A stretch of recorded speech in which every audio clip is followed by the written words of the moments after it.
Hey guys what's up, hope you are doing well.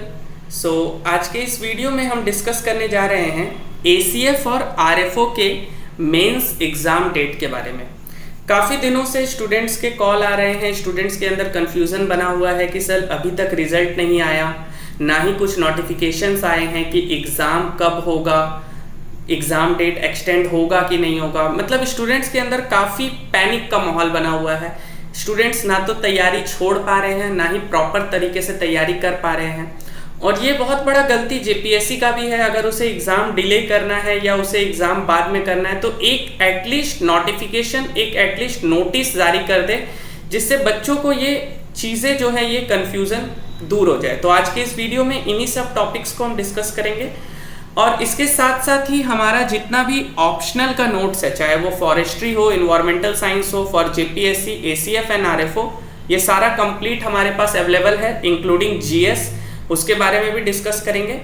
तो video में बने रहिए, काफ़ी इंफॉर्मेटिव वीडियो है, काफ़ी सारे इन्फॉर्मेशंस आपको मिलने वाले हैं और स्पेशल ऑफर के बारे में भी मैं बताने वाला हूँ। तो चलिए वीडियो को शुरू करते हैं और सबसे पहले हम लोग डिस्कस कर लेते हैं कि क्या पॉसिबल डेट्स है एग्जामिनेशन का। देखिए, अगर नोटिफिकेशन के हिसाब से अगर बात किया जाए तो जो टेंटेटिव डेट्स था हमारे RFO मेंस के लिए, वो था हमारा 23 एंड 24 अगस्त। और जो ACF मेंस का एग्जाम था वो 6 to 9 अगस्त के बीच में, अगस्त नहीं सितंबर, सॉरी यहाँ पे आप सितंबर लिख लो, सितंबर के बीच में ये दिया गया था। ठीक है, ये अगस्त नहीं सितंबर को कहा गया था। बट आज जब ये वीडियो रिकॉर्डिंग हो रही है तो आप देखो, आज हो गया है 14 अगस्त। आज क्या है, 14 अगस्त हो गया है। और कल 15 अगस्त इंडिपेंडेंस डे है, फिर 16 अगस्त आपका जन्माष्टमी, 17 संडे। यानी कि अब 17 अगस्त तक तो आपका कोई चांसेस नहीं है कि कोई नोटिफिकेशन या कोई नोटिस वगैरह आ सकता है। तो ये बात तो आप 100% श्योर मान के चलो कि आपके RFO मेंस का जो एग्जाम है ये एक्सटेंड होने वाला है। ये जो है ये एक्सटेंड होने वाला है। और यहाँ पे एक गलती JPSC का भी ये है कि अगर वो एग्जाम डेट एक्सटेंड करेगा या एग्जाम का जो नेक्स्ट डेट वो देने वाला है, ये एक नोटिस के जरिए स्टूडेंट को इन्फॉर्म कर देना चाहिए, जिससे स्टूडेंट्स के अंदर ये जो कंफ्यूजन वाला सिचुएशन होता है ये सबसे खराब होता है। क्योंकि एज अ स्टूडेंट मैं समझ सकता हूँ, एज अ टीचर बहुत सारे स्टूडेंट से बात होता है तो मैं समझ सकता हूँ कि ये चीज़ बहुत ज़्यादा, मतलब कि कंफ्यूजिंग वाला सिचुएशन जो होता है, बहुत ज़्यादा एक बहुत दिक्कत का सिचुएशन होता है बच्चों के लिए खास करके। क्योंकि ना तो वो प्रिपरेशन छोड़ पाते हैं अच्छे तरीके से, ना तो वो पूरे मन से उसको कर पाते हैं, तो ये बहुत ही एक पैनिक वाला सिचुएशन हो जाता है। तो ये बात तो श्योर है कि ये जो दोनों पे तो मैं 100% श्योर नहीं हो सकता हूं, बट RFO के जो मेंस के एग्जाम है ये आपके आगे एक्सटेंड होने वाले हैं। अब क्वेश्चन आता है कि पॉसिबल डेट्स क्या हो सकता है, नेक्स्ट डेट क्या हो सकता है। तो आप एक चीज समझ के चलो कि जितना भी जल्दी ये एग्जाम कराएंगे, सारे प्रोसेस को करने में इनको 1 मंथ का समय तो जरूर लगेगा। यानी कि 1 मंथ का समय तो इनको चाहिए, क्योंकि इनको मेंस के फॉर्म फिलअप कराने हैं। मेंस का आपका फॉर्म फिलअप होगा, ठीक है, फिर आपका एडमिट कार्ड रिलीज होगा, फिर आपका एडमिट कार्ड्स रिलीज होगा। तो ये सब चीज का प्रिपरेशन में एटलीस्ट 1 मंथ का इनको समय लगेगा। 1 मंथ अगर नहीं भी तो 20 to 25 डेज तो इनको लेके चलना ही होगा। अब जैसा कि आप देखो कि आज 14 अगस्त हो चुका है, 15th, 16th, 17th हॉलीडे है। अब जो भी नोटिस आने के चांसेस है ये आपके नेक्स्ट वीक, यानी कि आप समझिए कि जो 18th अगस्त है, 18th अगस्त जो है हमारा नेक्स्ट वीक जो आने वाला है, यानी कि 18th से लेके 23, 24 के बीच में कुछ ना कुछ नोटिस आपको जरूर देखने को मिलेगी। आयोग के तरफ से कुछ ना कुछ नोटिस जरूर देखने को मिलेगा। अगर 18th अगस्त मंडे को या ट्यूसडे को रिजल्ट आ जाता है तो एक चीज समझ के चलिए कि जो नेक्स्ट पॉसिबल डेट है ये इनके पास 21 सितंबर से पहले ही है। जो भी डेट होगा, एग्जैक्ट डेट आप झारखंड में नहीं बता सकते हो, बट एक चीज आप समझ के चलो कि 21 सितंबर से पहले ही इनके पास जो भी टाइम है एग्जाम लेने का वो है, क्योंकि इसके बाद आप समझो कि फेस्टिव सीजन शुरू हो जाएगा झारखंड में। फेस्टिव सीजन शुरू हो जाएगा जिसके अंदर आपका दुर्गा पूजा है, ठीक है, फिर लाइन से आपका दीपावली है, छठ है, ठीक है, सोहराय वगैरह जो भी इनका फेस्टिवल होता है, ये सब लाइन से आपका शुरू हो जाएगा।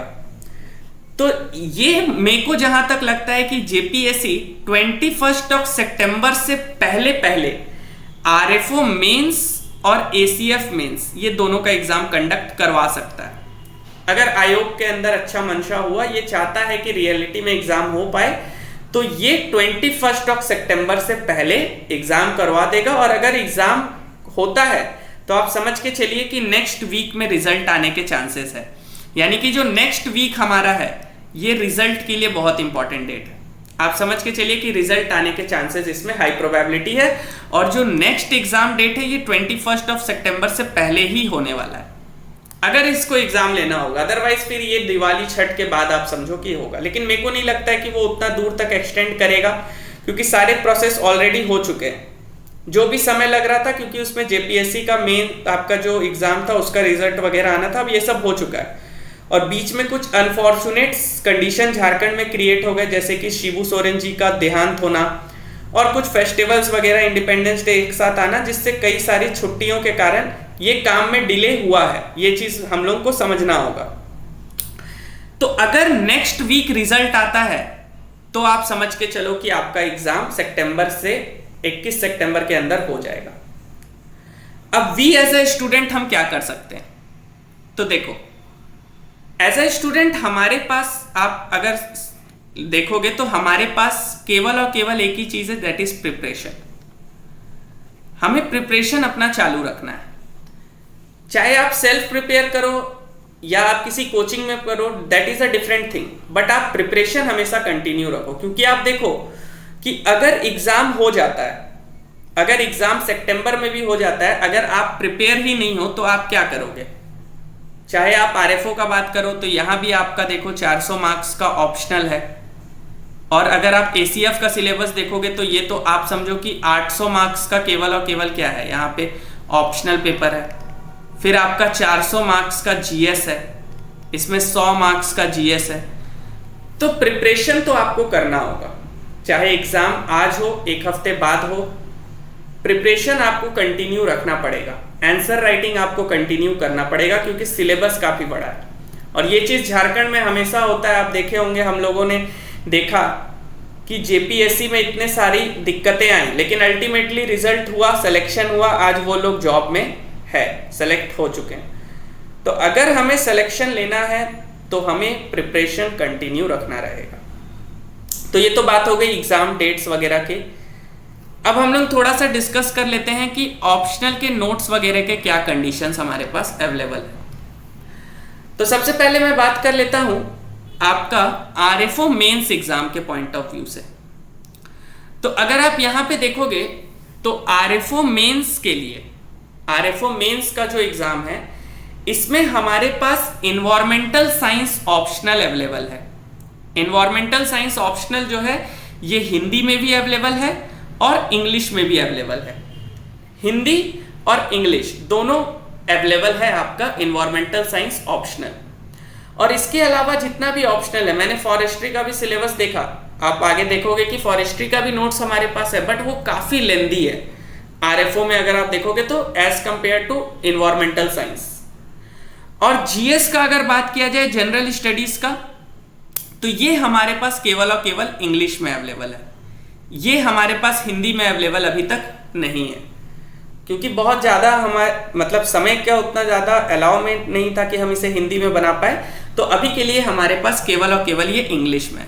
तो ये तो हो गया आरएफओ मेंस की बात, जहाँ पे आपको ऑप्शनल हिंदी और इंग्लिश दोनों में मिल जाएगा, और जीएस केवल और केवल इंग्लिश में मिलेगा। अगर आप ये दोनों कंबाइन करके लेते हो तो आपको और ज़्यादा डिस्काउंटेड रेट में मिल जाएगा।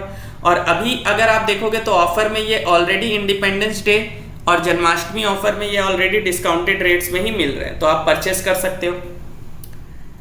और अगर बात किया जाए एसीएफ मेंस का, तो एसीएफ मेंस में हमारे पास इन्वायरमेंटल साइंस, क्योंकि इसमें हमें 2 ऑप्शनल सेलेक्ट करना है, तो हमारे पास इन्वायरमेंटल साइंस का भी नोट्स अवेलेबल है, फॉरेस्ट्री का भी नोट्स अवेलेबल है, और इसमें भी सेम है कि ऑप्शनल हिंदी और इंग्लिश दोनों में अवेलेबल है। हमारे पास जो ऑप्शनल पेपर है वो हिंदी में भी अवेलेबल है और इंग्लिश में भी अवेलेबल है। चाहे आप फॉरेस्ट्री का बात कर लो या आप इन्वायरमेंटल साइंस का बात कर लो, ये दोनों का दोनों आपको अवेलेबल हो जाएगा हिंदी और इंग्लिश के अंदर। और अगर आप इंग्लिश मीडियम से हो तो आपको जीएस पेपर भी अवेलेबल हो जाएगा एसीएफ एग्जाम के लिए। यानी कि इंग्लिश मीडियम के लिए कंबाइंड ऑप्शनल प्लस जीएस पूरा का पूरा एक कॉम्बो बना हुआ है, और बहुत ही डिस्काउंटेड रेट्स पे ये आपको कॉम्बो मिल जाएगा। और अगर आप बात करोगे जनरल स्टडीज, तो ये केवल आपको चाहिए तो ये केवल इंग्लिश में अवेलेबल है। तो ये तो हो गया एसीएफ मेंस के बारे में। तो हमारे पास कंबाइन देखा जाए तो एसीएफ मेंस, एफआरओ मेंस, सारे के ऑप्शनल पेपर्स हिंदी इंग्लिश दोनों में अवेलेबल है, और जनरल स्टडीज केवल और केवल इंग्लिश में अवेलेबल है। तो अगर आप में से किसी को भी कोई भी नोट परचेस करना है या किसी भी इंफॉर्मेशन को जानना है रिगार्डिंग बैचेस, तो आप हमें इस नंबर पे कांटेक्ट कर सकते हैं। और बहुत अच्छा ऑफर चल रहा है for RFO mains exam. RFO के लिए आपका कंबाइन सारा चीज, ठीक है, इंक्लूडिंग आंसर राइटिंग, ये केवल और केवल 2500 में आपको अवेलेबल है। Notes plus answer writing and mock test, ये सारा चीज अवेलेबल है 2500 में। तो जो भी इंफॉर्मेशन चाहिए, जिसके भी रिगार्डिंग, आप हमसे कांटेक्ट कर सकते हैं दिए हुए नंबर पे, इनरोल हो सकते हैं और अपनी तैयारी को शुरू रख सकते हैं। तो ये था हमारा आज का video. Till then take care, keep learning, जय हिंद।